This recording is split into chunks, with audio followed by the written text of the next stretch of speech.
মাদারীপুরের শিবচরে অনুষ্ঠিত হল জুলাই পুনর্জাগরণের লাখো কণ্ঠে সমাজ গঠনের শপথপাঠ। সমাজ পরিবর্তনের অঙ্গীকারে কণ্ঠ মিলিয়েছে বিভিন্ন শ্রেণীপেশার মানুষ। শনিবার সকালে শিবচর উপজেলা পরিষদ সভাকক্ষে অনুষ্ঠিত হয় এ অনুপ্রেরণাদায়ী আয়োজন। উপজেলা প্রশাসন, সমাজসেবা কার্যালয় এবং মহিলা বিষয়ক কার্যালয়ের উদ্যোগে এই শপথ পাঠের আয়োজন করা হয়। অনুষ্ঠানে উপস্থিত ছিলেন উপজেলা সহকারী কমিশনার ভূমি শাইখা সুলতানা, মহিলা বিষয়ক কর্মকর্তা পূর্ণিমা রানী শীল, সমাজসেবা কর্মকর্তা মোক শিহাব খানসহ উপজেলা প্রশাসনের অন্যান্য কর্মকর্তারা।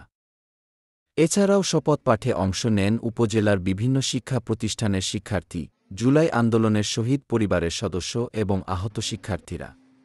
একটা ফ্যামিলিতে একটা বটগাছ থাকে, সেটা হচ্ছে একটা ফ্যামিলি তার বাবা, কিন্তু আমার ফ্যামিলিটা পুরোটাই উল্টো। আমার ছোট ভাই ছিল আমার ফ্যামিলির একটা বটগাছ, কারণ আমার বাবা খুব অসুস্থ। ছোট ভাই মারা যাওয়ার পরে উনি একদম আরো অসুস্থ হয়ে বসছে, কোনো কাজকর্ম করে না, শুধু বেকার। ছেলের কথা মনে পড়লে সে কান্নাকাটি করে আরো অসুস্থ হয়ে যায়। মানুষের বাবা মা